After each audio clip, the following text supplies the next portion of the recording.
Good morning, good evening, and good night, everybody. My name is Sarah, and today we have a pretty quick review to talk about. The Long Way to a Small Angry Planet by Becky Chambers. I'm gonna be frank with you, I didn't really enjoy this book. It was fine as a sci-fi, I suppose, but there are some clear problems, and the biggest reason I have to bring this up is the fact that not too long ago, maybe like a year or two, this book was getting a lot of hype. Like, it was originally a self-published author, and then an actual, big, major publishing company picked it up, and, that's cool and all, but people kept saying they loved this and how amazing it is, and I picked it up, and I'm like, it's not as good as everyone was making it out to be. My first major problem with this, which is completely opinionated, is that it's a character-driven book. I'm not a big fan of character-driven books. I prefer a plot with good characters in it. There's not too much in terms of a consistent plot in this. It's more of the story of this character, Rosemary. She is escaping from her past, and she's going to go work on a tunneling ship. A spaceship that essentially drills wormholes in between space so people can get around faster. So hearing that synopsis, you're like, oh, so it's a story about Rosemary, but it's not. It's a story about the crew on the Wayfarer. That's the name of the ship. It's about the crew, but at the same time, these characters, even though it's a character-driven book, they don't really have development. They don't really have their own arcs. Their arcs are all about explaining their past.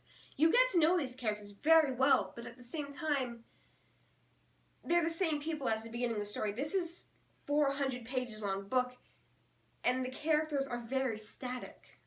Almost every character on the Wayfarer crew is involved in some sort of relationship. Relationship being a tricky word in this situation. Some people are attracted to each other but understand they can't be together, while others are, how do I put this gently, the tech guy is in love with the AI on the ship, and the AI is in love with the tech guy, but at the same time, I don't think it's handled quite properly. I like the idea, this inter-species relationship and relationship with AI, if sci-fis are going to become the future, that is inevitably a possibility, but I'm not sure it was handled there's so many different relationships, none of them got enough time to develop properly. Because it is such a character-driven book, the plot isn't really as consistent as I would expect in most sci-fi novels. So these characters are kind of jumping from problem to problem. You have one job and they do it, and then they go to the next job, and it's just kind of oh, we have this thing and we fix it, and we have another thing and then we fix it. And you get halfway through the novel and you realize not much has happened. Yeah, stuff has happened, but at the same time, these character-driven novels are meant to give the character arcs, and it just not much has happened in terms of the characters. Now, this sci-fi book was written as a literary sci-fi. It's meant to more bring up questions instead of being a novel or something to sit down and enjoy, even though it has a very soft science system. Now, personally, I read a lot of literary books, and I don't get to review most of them on this channel, but if you're going to call this a literary sci-fi novel, it's not that good at that either. This doesn't make you think. This doesn't make you stop and wonder. Soft science kind of takes that away from it. Now, when I'm talking about soft science, I mean science that is explained for idiots. Rosemary is new on this ship, and we learn most of our information through her questions and answers to the rest of the crew. And because she doesn't have a science background, they give her the non-science answers. They explain how they make wormholes the same way they explain it in Wrinkle of Time. You connect two pieces of space through a fabric, and you build a bridge. I feel like soft science is not very good for literary novels. Personally, I'm just going to throw this out there. If you want a good sci-fi literary novel, I've heard so many good things about Eden. There's either going to be a picture here, or I'll leave a link down to it in Goodreads in the description. I've heard so many good things about that. I do plan on picking it up in the future. But comparing those types of books to this, they are on the same level. Back to Rosemary, you might be wondering, why is this character with no science background on a science ship? Well, she works as a clerk and a translator. And that kind of brings up one of my problems. See, there's an event in this book that only Rosemary can handle.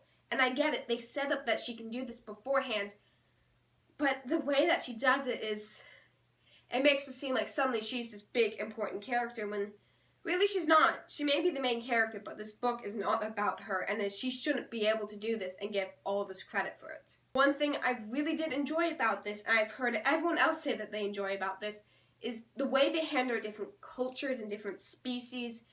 This is a multicultural, multi-species crew on the Wayfarer, on the ship that's traveling through space, and they're spending years and years together. So yeah, some things are going to clash. And they handle that and they explain that so well in this book. You have this one species who give away their children to the elders so that children can be raised by the elders, and when they grow old, they take care of other children. Humans don't understand that, but it's handled in a way that makes you understand. This is other species on the ship that inflict themselves with a type of disease that helps them see the universe in a way no one else can. They are the only people who can be proper navigators on ships like the Wayfarer. And this causes some conflict. It shortens their lifespan so much. And they have to deal with that in a way that humans and these other species who don't understand their culture, they have to explain it to them and say, it's okay, this is what I want. So yeah, that's kind of it for The Long Way to a Small Angry Planet. Not that interesting in my mind, but I do understand why some people would really like it. It's a very good book to get into sci-fi, but I would always recommend Stainless Steel Rat before anything else, because that's just kind of where my loyalties lie. Thank you so much for watching my review. If you have any suggestions on what you want me to read next, either sci-fi or completely different genre, leave them down in the comment section below. And while you're there, don't forget to hit like and subscribe. And as always, good night, good evening, and good morning, everybody. I'm really happy. It's raining outside, so I get hot cocoa.